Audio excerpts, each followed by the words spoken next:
Hello everyone, my name is Dr. Raj Dandekar. I graduated with a PhD in machine learning from MIT in 2022, and I am the creator of the Build DeepSeek from Scratch series. Before we get started, I want to introduce all of you to our sponsor and our partner for this series, Invido AI. All of you know how much we value foundational content, building AI models from the nuts and bolts. Invido AI follows a very similar principle and philosophy to that of us. Let me show you how. So here's the website of Invido AI. With a small engineering team, they have built an incredible product in which you can create high quality AI videos from just text prompts. So as you can see here, I've mentioned a text prompt, create a hyper realistic video commercial of a premium luxury watch and make it cinematic. With that, I click on generate a video. Within some time, I am presented with this incredible video, which is highly realistic. What fascinates me about this video is its attention to detail. Look at this. The quality and the texture is just incredible. And all of this has been created from a single text prompt. That's the power of NVIDIA's product. The backbone behind the awesome video which you just saw is NVIDIA AI's video creation pipeline, in which they are rethinking video generation and editing from the first principles. To experiment and tinker with foundational models, they have one of the largest clusters of H100s and H200s in India and are also experimenting with B200s. Invido AI is the fastest growing AI startup in India, building for the world. And that's why I resonate with them so much. The good news is that they have multiple job openings at the moment. You can join their amazing team. I am posting more details in the description below.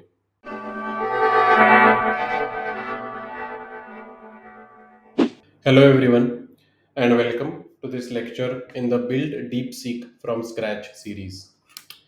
Today, we make progress towards understanding one of the key innovations in the DeepSeek architecture, and that key innovation is multi-head latent attention.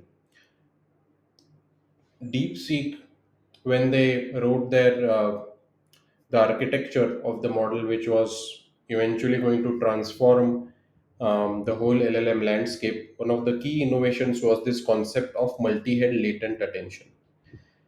And through this innovation, they unlocked speed improvements, performance improvements in the transformer architecture itself.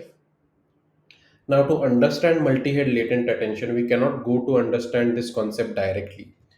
We have to first understand the key value cache. And the main purpose of today's lecture is to understand the key value cache.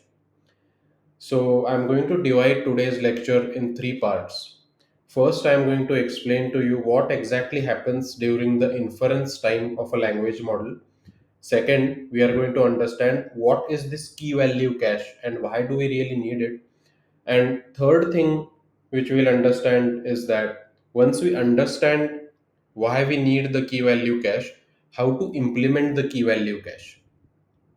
This lecture serves as the foundational building block towards finally understanding multi-head latent attention, because latent attention would not have been developed if it were not for the key value cache.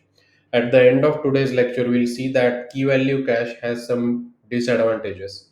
Of course, it leads to a huge number of improvements, but it comes with a dark side.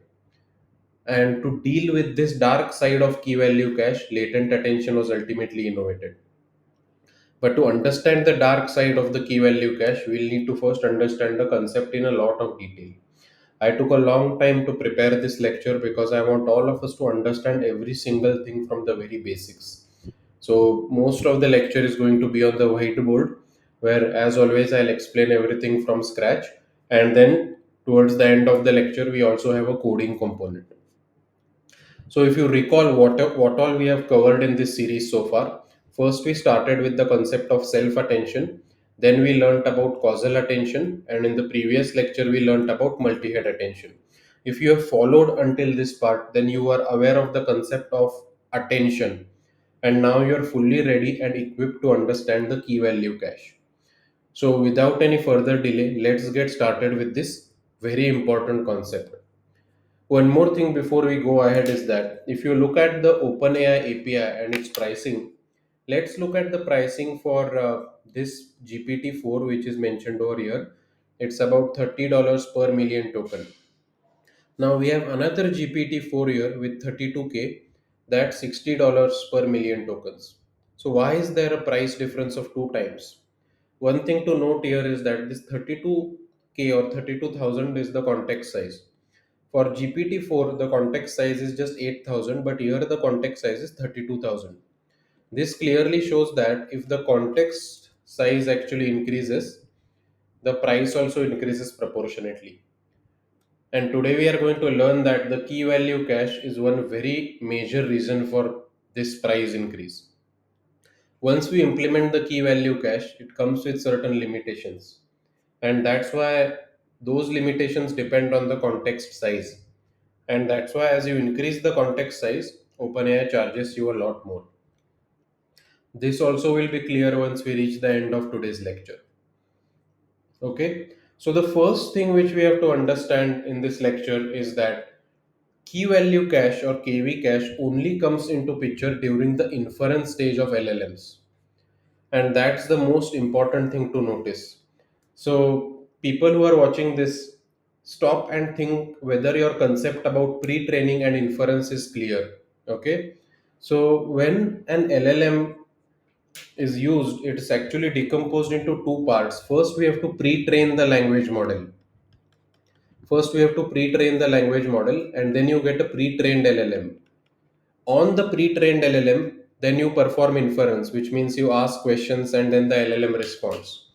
To give an example, let's say if I go to Chat GPT right now, right, and then let me ask some questions such as make a travel plan for Italy.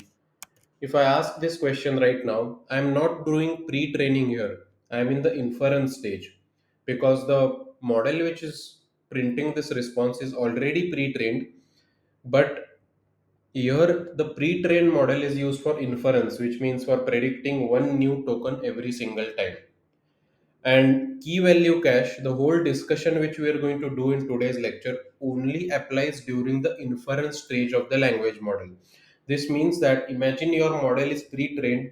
If the model has 175 billion parameters, all of those parameters are pre-trained and they are fixed. Now we are using that model to predict the next token.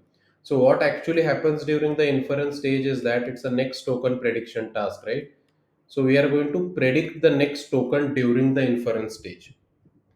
And this is the main purpose of inference. The model is now trained, all the parameters are fixed. We predict one token at a time.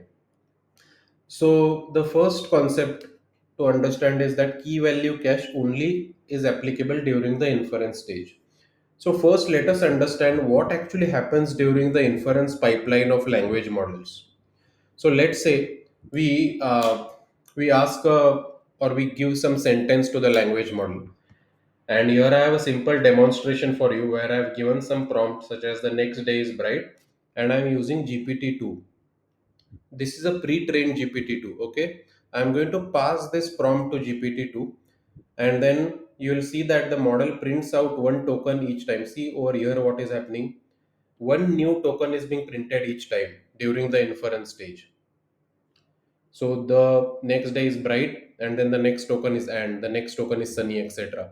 So I'll run this code again. Just keep an eye out what is happening over here. So if you look at what is happening over here, you will see it proceeds very fast, but one new token is being printed every single time. And when you're interacting with ChatGPT, the UI or the interface is such that you feel that everything is presented at once, but actually one new token is generated for you every single time. Okay. So this is the main thing which is happening in the LLM inference. And the way it works at a more deeper level is that let's say if the input is the next day is, it goes through the LLM architecture or the LLM pipeline. We'll see that in a moment. The new token is predicted. Let's say the new token is bright. That new token is then added back to the input. So the way it happens is that the next day is, okay, and let's say we are doing the inference and the next token predicted is bright. This bright is then added back over here, and now the new input is the next day is bright. Now this whole sentence goes through my inference pipeline, and the next token is predicted, which is and. This is now again appended back, and now the new input sequence is the next day is bright, and then it again goes through the inference pipeline, and then the new token is predicted, which is lovely, let's say, and then this is again appended back to the input sequence. This loop which I have shown over here is very important to understand the concept of key value cache. When an input sequence is given, it passes through the whole LLM architecture. The new token is predicted. That new token is appended back to the input sequence. That input sequence goes through the LLM architecture again. Again, a new sequence is, or again, a new token is predicted. That new token is again appended back to the input sequence. This goes on until we reach the specified limit of a maximum number of new tokens, or until when the response is finished. Okay, so keep this flow in mind. So now let us understand what happens when the input sequence goes through the LLM architecture itself to produce the next token.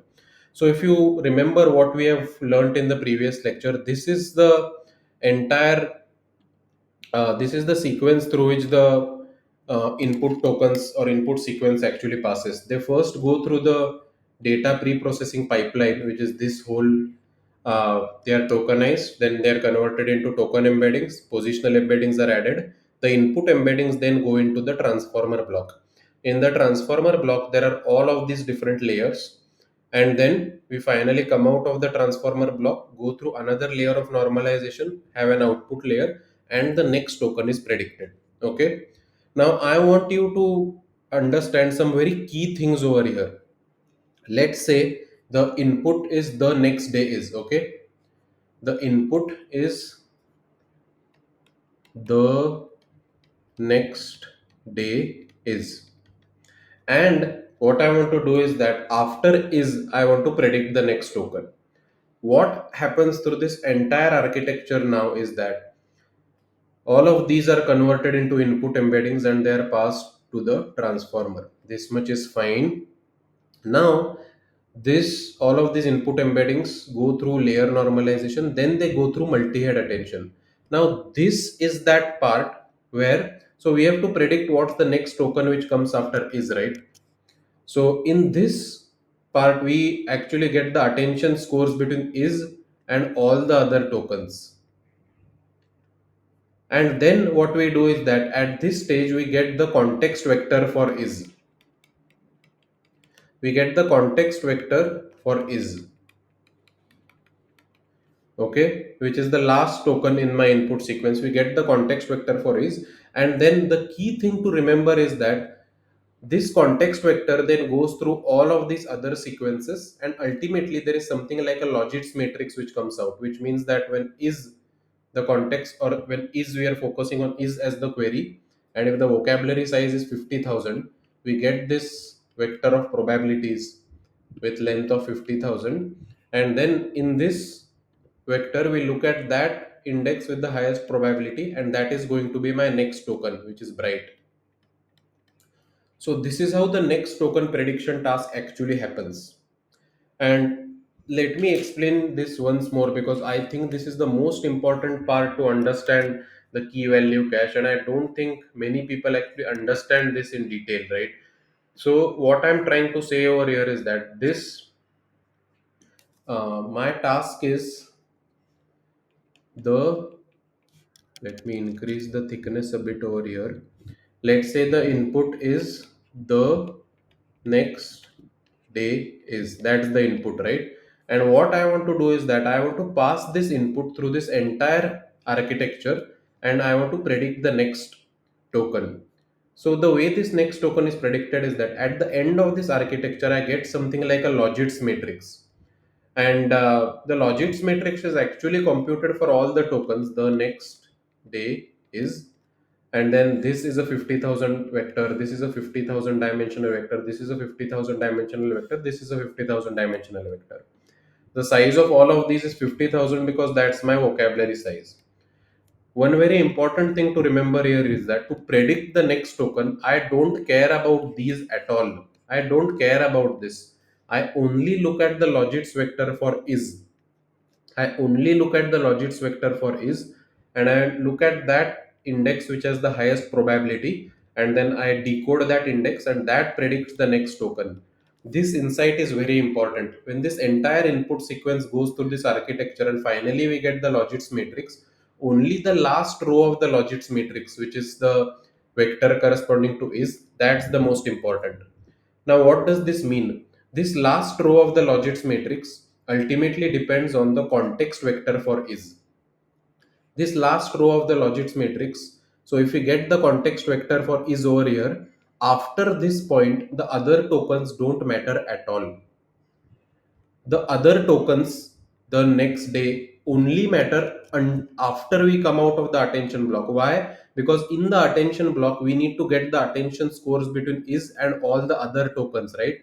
So until this point, all the other tokens are important. But once we get out of the attention block, at this point, the only thing which matters is the context vector for is. This context vector for the last token then travels the rest of the pipeline, and then we get this final row of the logits vector, and then we can predict the next token. So what I'm trying to say here is that when we are predicting the new token, we have to get the context vector for the last token, which is. To get that context vector, we use the multi-head attention block. But after we come out of the multi-head attention block, and once we have that context vector for the is, then we don't need these other tokens at all. We just need that one context vector to predict the next token. So first insight is that we only need the context vector. We only need the context vector for the last token in the input sequence to predict the next token. Please keep this in mind. Why do we only need the context vector for the last token? Well, because to predict the next token in the logits matrix, only the last row of the logits matrix actually matters. And the last row of this logits matrix only depends on the context vector for the last token, which is, right? So we don't need all of these other tokens once we get the context vector for is. It's like using the other tokens till we get the context vector for is and then discarding them. Because now once I have the context vector for is, I know how is attends to all the other tokens and then I can predict my next token. Okay. Keep this insight in mind. This is very, very important to understand key value cache. So what I have written over here is that when a new token comes in, when a new token is there, it is added back to the input sequence. The input sequence is converted into input embeddings, and then we only need the context vector for the last token in the input sequence. That context vector gives us the logits vector for the last token in the input sequence, and that helps us to predict the next token. Keep this journey in mind. Imagine the whole input sequence passing through the LLM architecture. When the whole input sequence passes through the LLM architecture, finally we get an entire logits matrix like this. But in this logits matrix, all of these other, the first three tokens are irrelevant because we have to predict the token after is. So the only thing which is relevant over here is this last row, which means the only thing which is relevant is the context vector for is. That's all. Okay. Now you must be thinking, why is this insight needed? Where is this used? It will be used later. Just bear with me for a moment. Now think about the inference process which I mentioned, right? You get one sentence, you predict the next token, then you append that next token over here. Then, so let me write it down. Let's say you have, um, let's say you have the input sequence as the next day. Okay, that input sequence goes through this entire that input sequence goes through this entire pipeline that input sequence goes to this entire pipeline and I predict the next token which is bright. Now this bright is appended to the input sequence again, and my new input sequence again goes through my entire pipeline. My new sequence again goes through my entire pipeline, and then I have the next token, which is. Now the new input sequence is the next day bright is. That again goes to my through my entire pipeline, and I have my next token, which is, let's say, and you see after every inference the token is appended to the next input. So already you must be seeing here, right? First, this input sequence goes through the entire pipeline. Now this input sequence goes through the entire pipeline. This input sequence then again goes through the entire pipeline. It seems that a huge number of computations need to be performed during the inference. And not just that, intuitively it seems that we might be performing the same calculations again and again, right? Which means the next day I already passed these three inputs through the entire architecture. Now do I have to again pass these three inputs through the entire architecture? Then do I have to again pass these three inputs through the entire architecture? It seems that we are just performing the same computations again and again and again, right? We are passing the same tokens in the input sequence through the entire architecture once a new token is generated.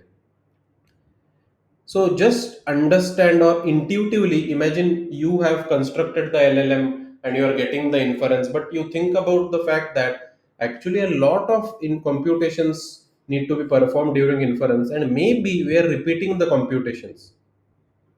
And what is the problem with repeating the number of computations? The main problem with repeating the number of computations is that for every piece of data stored in the memory, we pay a price. Think about data as houses, right? Imagine you have a huge land and there is a house. For every land area occupied by the house, you have to pay a price, right? Similarly, think of the memory as that area which we have, which is very precious to us. For every piece of that memory occupied with data, we have to pay a price. Okay, and the more the memory is occupied, the higher the price we have to pay during inference. The thing is, the more number of computations you perform, the more number of repeated computations you perform, the more amount of data you need to store in the memory. That leads to more amount of computations. That leads to more price which you have to pay during the inference. That is one reason intuitively why a higher context size is priced higher. I will come to why context size matters in a moment, but just remember that more context size means more memory, uh, and every piece of data stored in the memory we pay a price. So now, until now, what we have seen is that many computations seem to be repeated during the inference. That is number one. Second insight which we have is that actually during the inference, only the context vector for the last token matters. So maybe we can do something more efficient. So then the question is, can we do something to reduce the memory storage during inference?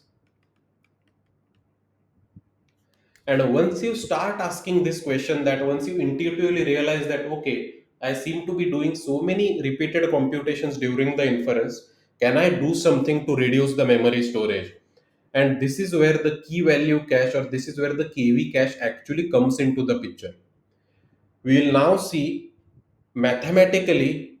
So we'll prove that we are actually repeating the computations. Currently, I just intuitively showed you that we might be repeating some calculations, right? Now we are actually going to take an hands-on example, and I'm going to show to you that during inference, we are actually repeating many computations. Then we will see what to do to avoid those repetitions. And to implement that logic of avoiding repetitions, we are going to use this intuition which we have seen, that we only need the context vector for the last token. So I hope you are excited for the next part of this class where we are going to dive a bit into visual mathematics. All right. Now I want to prove to all of you that we are repeating calculations or repeating computations during inference, and many things can be optimized further.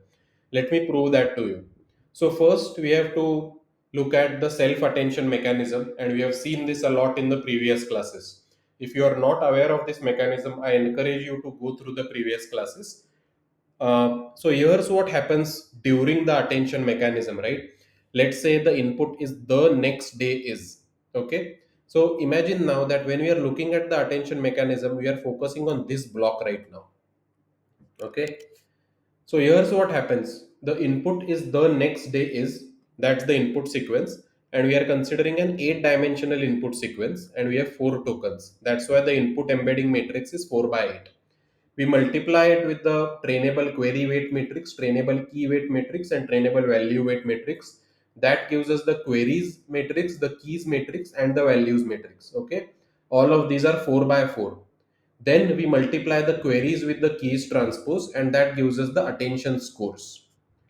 Every row of the attention score corresponds to one query, which let's say is this, and how it attends to the other tokens in the input sequence. That's why the attention scores is 4 by 4. The size of attention scores will always be number of tokens, comma number of tokens. Since we have 4 tokens here, the next day is, it's a 4 by 4 matrix. Then once we have these attention scores, we scale it by square root of the keys dimension. We apply softmax and apply causality so that all the elements above the diagonal are 0. These are our attention weights. And then we are going to multiply the values vector, or we are going to multiply the attention weights with the values matrix, and that gives us the context vector matrix. So once we come out of this attention block here, we have this context vector matrix, right? So then we have context vectors for every, or sorry, the context vector for the next day and is. So these are the context vectors. They are much more richer than the input embedding vectors because each context vector captures information of the neighbors. Okay, that's how the self attention mechanism proceeds. Now we are doing inference. Always keep this in mind. This entire lecture is in the domain of inference. We are not doing pre-training. So now let's say we have to predict the next token. We have next day is, and during this entire pipeline, once we have this context matrix, it goes through all of these, the rest of the layers. We get the Logits matrix and we predict the next token. So the next day is goes through this entire transformer block during inference. We get out, we get the Logits matrix, and the next token is predicted. Let's say the next token is bright.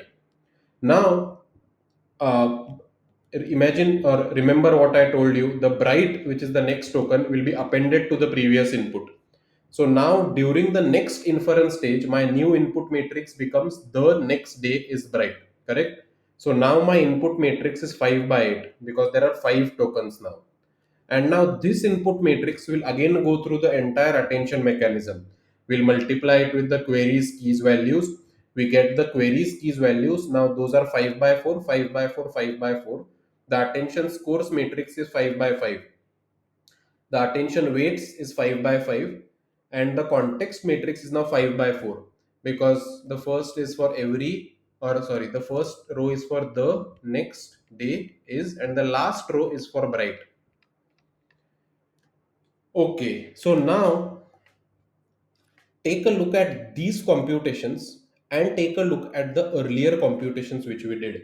Do you notice something repeating? So in the earlier computation, there were 4 tokens, right? The next day is, right? And in the next computation, there were 5 tokens. The next day is bright.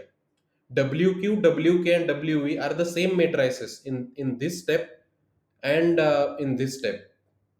So what is repeating when we computed in the previous inference step and when we computed the attention scores in the next inference step? What is exactly repeating? You can pause this video for a while here. Okay, so now let's say if you take a very closer look at this new context matrix calculation, you will see that everything which I've shown in this black box is repeated.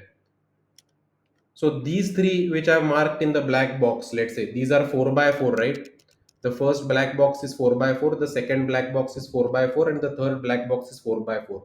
We already computed these queries, keys, and values 4 by 4 matrices in the previous inference step. That's the first repetition which you should be aware of. Then let's look at the attention scores. In the attention scores, currently we have a 5 by 5, right? Actually, let me remove this. We have this 5 by 5, correct? But now I'm marking one 4 by 4. This 4 by 4, which I have marked over here, we have already computed this 4 by 4 attention score in the previous computation. We have already computed this. Similarly, when we go to the attention weights now, similarly, when we go to the attention weights now, let me mark this. We have already computed these 4 by 4 in the previous attention weights calculation, because previous attention weights was also 4 by 4. So you see the problem which we are, or the repetitions which we are doing here, we are again repeatedly calculating the same things again and again. We are recalculating the queries, keys and values. We are recalculating the previous attention scores. We are recalculating the previous attention weights. We are also recalculating these four values of the context vector matrix, which was already computed before. So why are we doing all of these recomputations?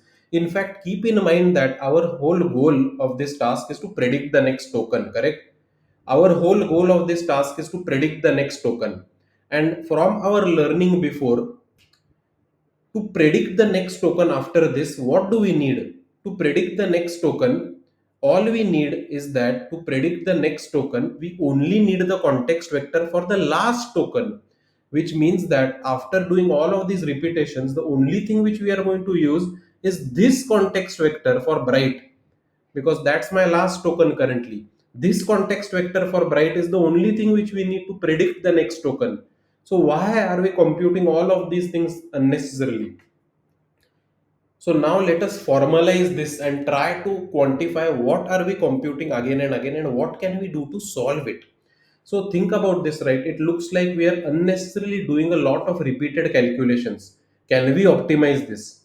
And already you can think that one way to optimize this is that these query or these keys and values matrices which I've computed previously, why do I need to compute again? Can I just store the keys and values matrices from my previous calculation? That's where the concept of caching comes into the picture. Caching is basically just storing the previously computed values so that you can use them in the next iteration. So then you might be thinking, let me store the queries also. Let me store queries, keys and values. Let me store all of them. Now let's come to what exactly we need to store. Okay. Now we have understood that repeated calculations are happening and we need to store something in memory to make our computations more efficient as the next stages of inference proceed ahead. Now we are going to see step by step what exactly we should store. Okay, the input is the next day is bright and our goal is to predict the next token. So the next day is bright will travel through this entire architecture and we have to predict the next token. Remember what I told you earlier, to get the next token prediction, when we reach this final layer, we'll have a logits matrix. We'll have a logits matrix for the next day is bright. This is the Logits matrix. When we reach the end of this computation, so when we reach at this part, we'll have the Logits matrix, and the size for each will be my vocabulary size. All of these. Now, out of all of these vectors, I don't care about these first four at all. I don't care about these because I want to predict the next token. I only care about the Logits vector for bright. Then I'm going to look at that index with the highest probability and predict the next token. So I only care about the Logits vector for bright.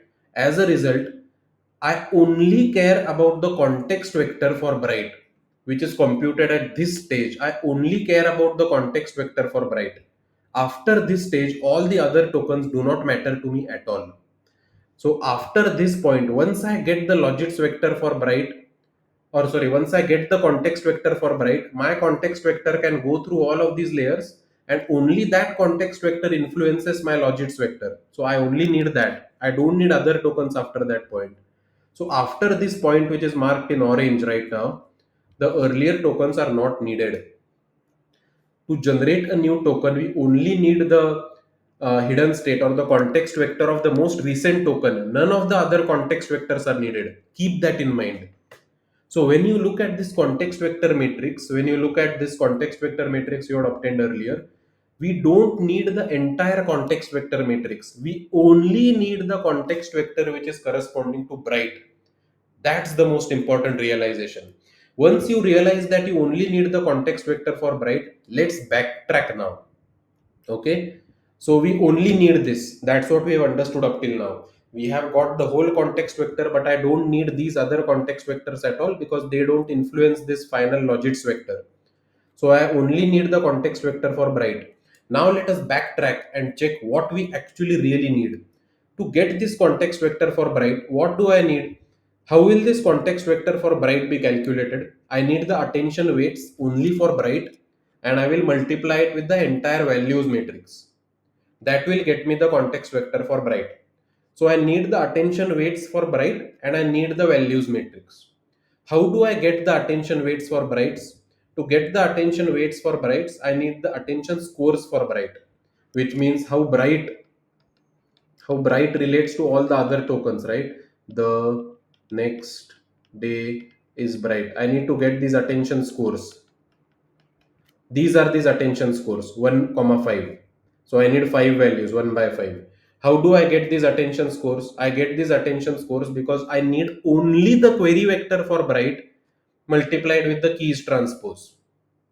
That's all. So I will need the, so here is what I will actually need. I will need my values matrix. That is what I will need. And I will need my attention weights. To get the attention weights, I need attention scores. To get attention scores, I need query vector for bright multiplied by the keys transpose. Now, how do I get the values vector? How do I get the values, or how do I get the values matrix? Let's say this is my whole values matrix. So let's start from the top. To get the context vector for bright, I need attention weights for bright multiplied by a values matrix. What I have marked in my black box is the cast value matrix, which is the value matrix coming from the previous iteration. So the top four rows I'll get from my cache. My bottom row, which is the value vector corresponding to bright, I just take the input for bright multiplied with the trainable weight matrix for bright. And this is how I get the value vector for bright. This is the only new computation which I have to do. For all these other value vectors, I can anyway cache them from my previous iterations. Then to get the attention scores, we need the query vector for bright multiplied by the keys transpose. To get the query vector for bright, I just take the input for bright multiplied with the trainable query matrix, trainable query weight matrix. And if you look at the keys transpose, same to values, same as the values, the first four rows of this can be cached. I don't need to recompute this again. But only the last row, which is the keys corresponding to bright, will be the input corresponding to bright multiplied by the trainable key matrix.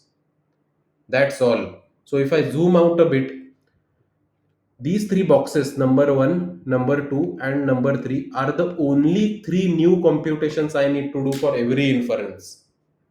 So take a look closely at these three boxes. What are these boxes? These boxes are just the input vector for bright multiplied by the trainable query, the trainable key, and the trainable value matrices.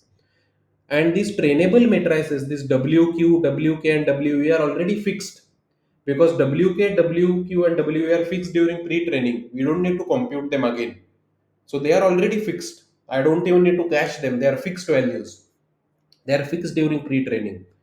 So I get my input token. So once a new token comes in, here's what I have to do. Once a new token comes in, I find the query vector corresponding to the new token first by multiplying the input embedding for that token multiplied by WQ.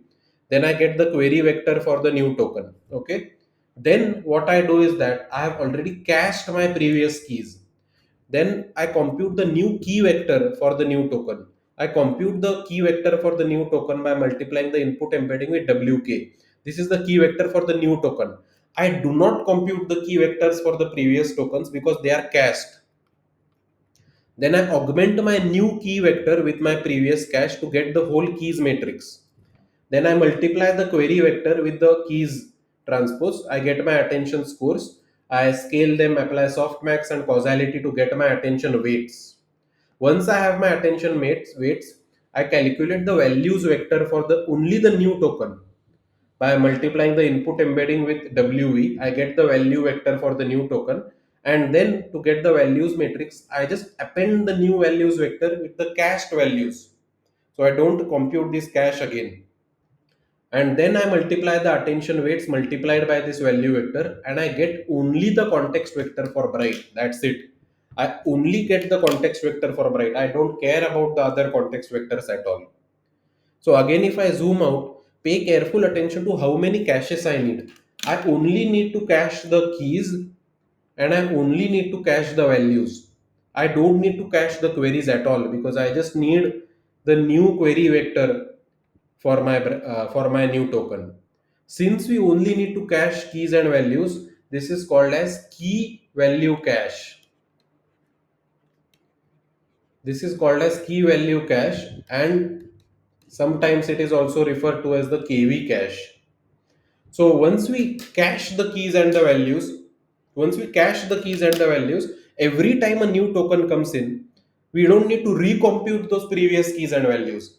So again, let me repeat what happens when a new token comes in. When a new token comes in, I first multiply the input embedding with WQ, WK, and WE. Only three computations need to be done. Then I get the query vector, the key vector, and the value vector for the new token. Based on the query vector, I multiply the query with the keys matrix. So to get the keys matrix, I use the keys cache and append my new keys vector. So then the query vector multiplied by the keys transpose gives me attention scores.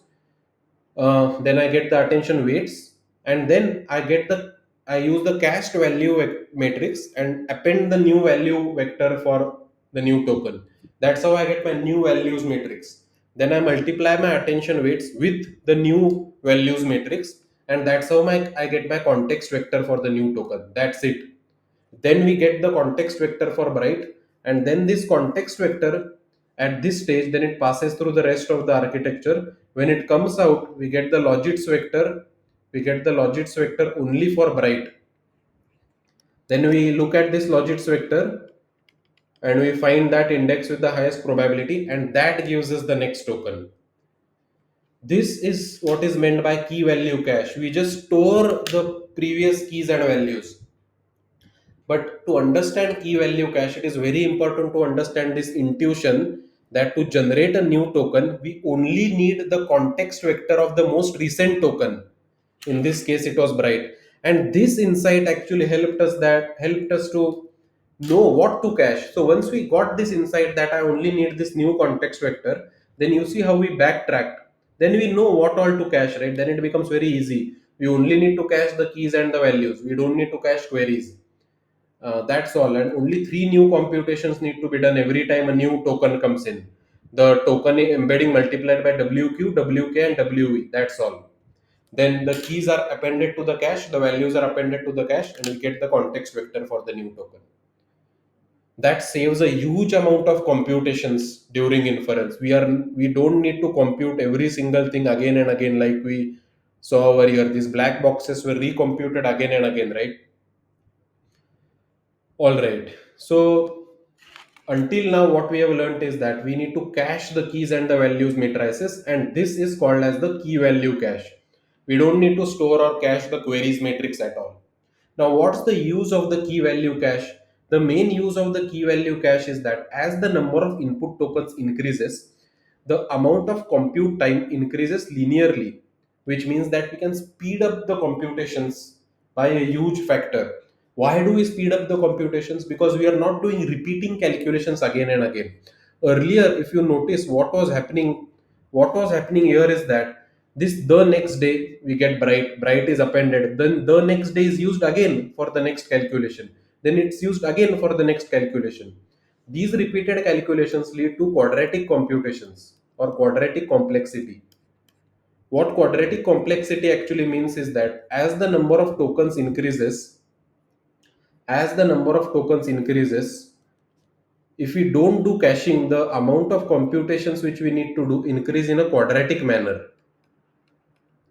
But once we do caching, what actually happens is that if you see the same example, this once it's used is cached, it's not computed again, it's cached. Then once this is used, it's cached. These keys and values are cached. So we don't need to compute this again and again. As we saw, the keys and values vector are cached, so we don't need to compute these black boxes again and again. This caching helps us because it ultimately leads to a linear compute time. This caching leads to a linear compute time instead of a quadratic compute time.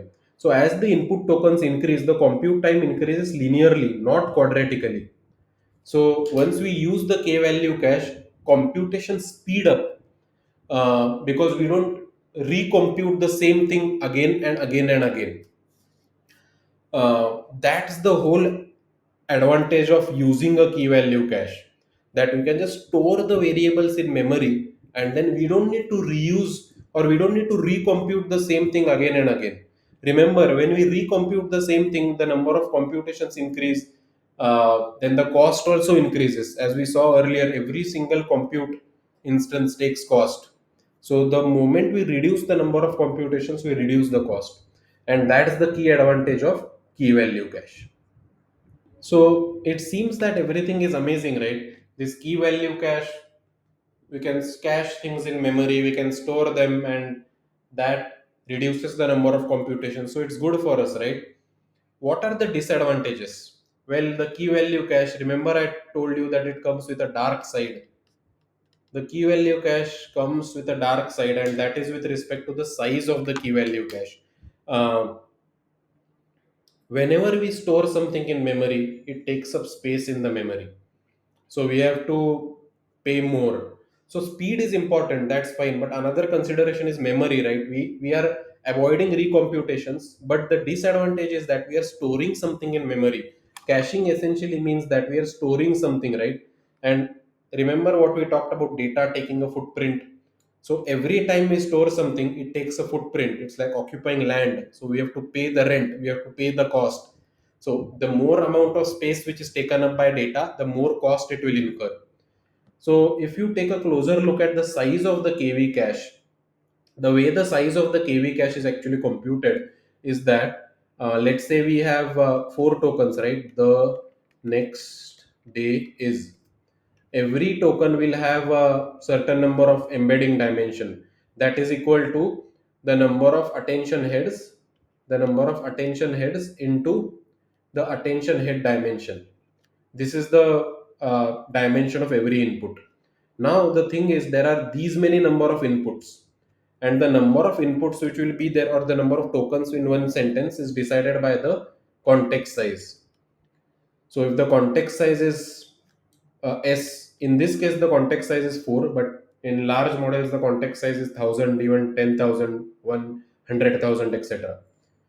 So n into h into s, and that is for one batch. If you have multiple batches, it's n into h into s into b. So n into h is the dimension, s is the context size, b is the batch size. So you'll see this n into h into s into b.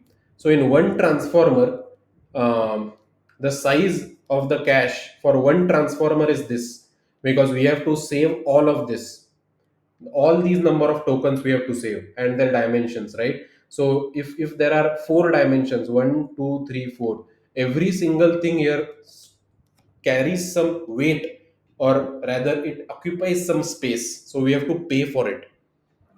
Put it another way, let's say we take the same thing, the next day is, right? So in this case, we have used a context size of 4 and the dimension of 4. So n into h is 4, s is equal to 1. S is equal to 4 because that's the context size, and the batch size is equal to 1. So for every single parameter, we have to pay. So how many parameters are there? Number of dimensions, which is n into h, number of tokens, which is given by the context size, and number of batches. So here we have n into h into s into b. These many parameters we have to save for one transformer. Now remember, when we have language models, there are multiple such transformers. So we have to take that factor also, which is L, which is the number of layers, right? So L into B into N into H into S. Now we have to have one cache for keys and one cache for values. So multiplied by 2.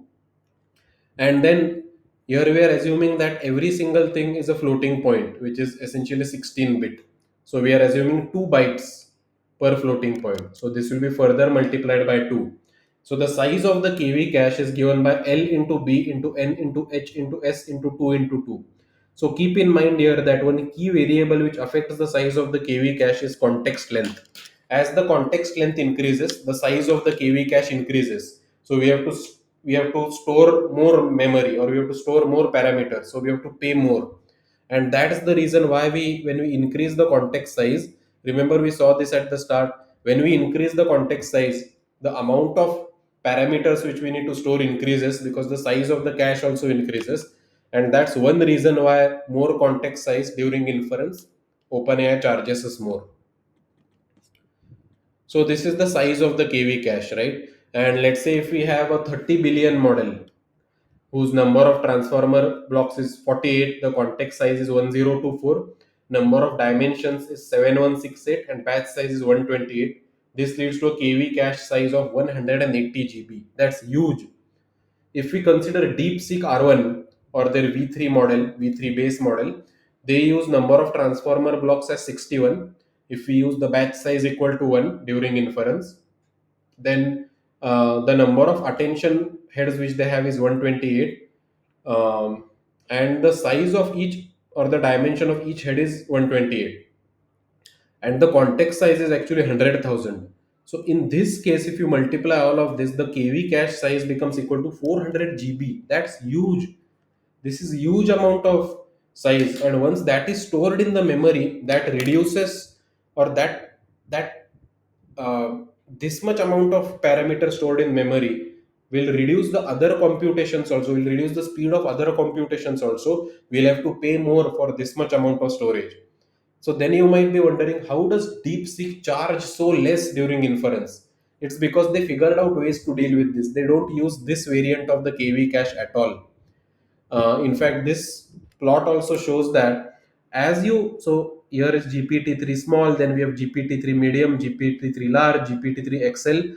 So as we go from left to right on the x-axis, the GPT-3 size increases.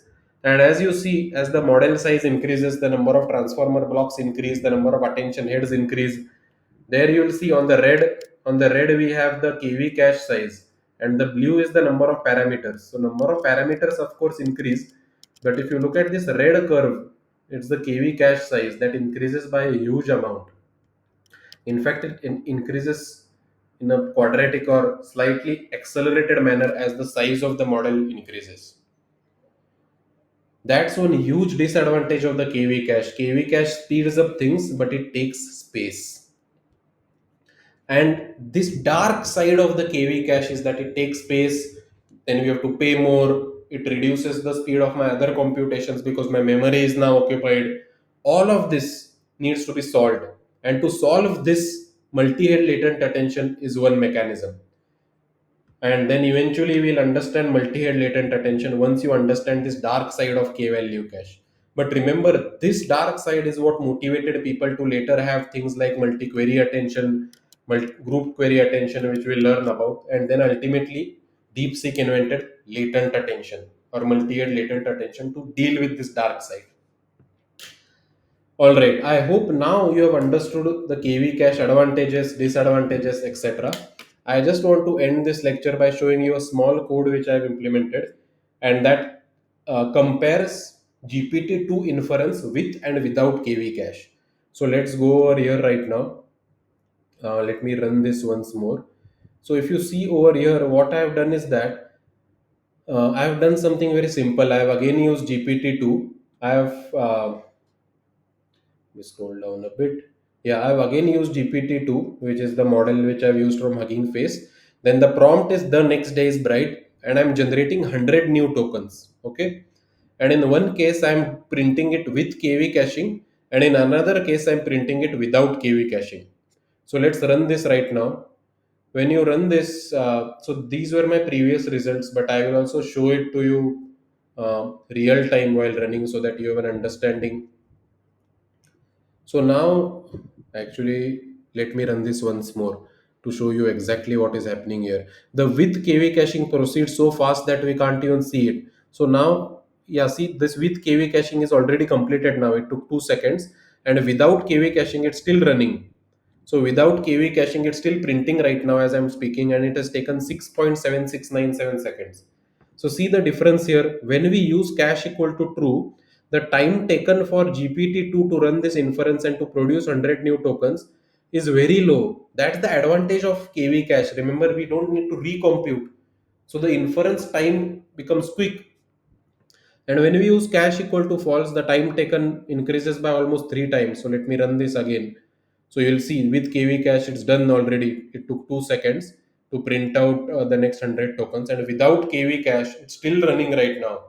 And it has taken around 7 seconds. We already saw that this is the advantage of the KV cache, right? We don't do recalculations. Everything is just done just once. We optimize or we store the keys and values so that we don't recompute it again and again. That's why inference speeds up a lot. That's one big advantage of KV cache. And here I have just shown these two inferences side by side. So with let me print this again. So with KV cache, you'll see the printing just happens a lot more faster on the left hand side. Again, let me show it once more. Um, yeah, on the left hand side is with KV cache where the inference happens much more faster and the compared to let's say right hand side. So with KV cache, 52 tokens are generated in 2.5 seconds, and without KV cache, 52 tokens are generated in 3.6 seconds. So KV cache speed up is about 1.43 times. So here I have just written a code to compare it side by side. Once I share this notebook with you, you can also do this comparison side by side. All right. In this lecture, I have covered many things. First, I have covered the main intuition of why we need key value cache. Here we saw that during inference, we are recomputing the same things again and again, right? We are recomputing the same things again and again, and we need to prevent that. So then we started asking the question, what is my goal during inference? My goal is to predict the next token only. And it turns out that to generate a new token, we only need the hidden states or the context vector of the most recent token. We don't need other context vectors. So then we started backtracking, and then we then realized that we can save or we can cache the values matrix and we can cache the keys matrix. That's all. So whenever a new token comes in, I just get the query vector, the key vector, and the value vector for that new token. Then I get the whole keys matrix by using the cache. I get the whole values matrix by using the cache. Then I multiply query with keys transpose, get the attention scores, get the attention weights, multiply attention weights of only the new token with my whole values matrix, and I get the context vector now for my new token. That's all which I need to predict my next token, because this context vector will travel through the rest of this LLM architecture. It will give me my logits vector through which I will predict my next token. That's the way we constructed the key value cache. Then we saw the advantages of key value cache. It gives a speed up in compute because we don't do recomputation. So now my compute scales linearly with number of input tokens, whereas if we don't use caching, the compute scales quadratically.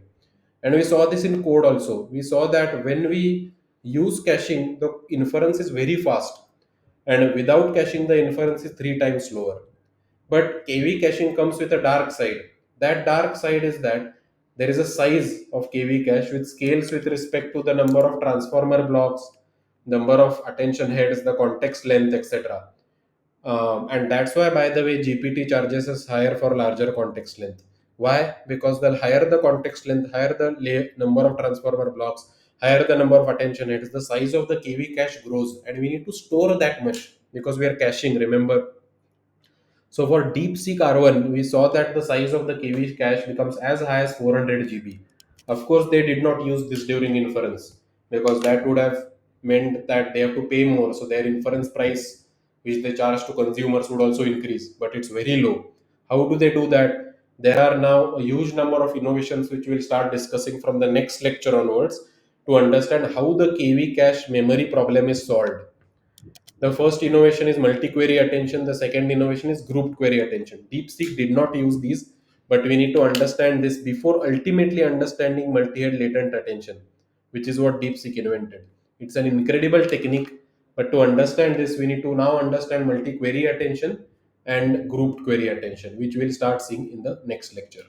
Thank you so much, everyone. I hope you enjoyed this lecture, and I took a lot of time to create this lecture, particularly because I wanted to explain it from different angles: intuition, theory, code, etc. Thanks, everyone. I look forward to seeing you in the next lecture.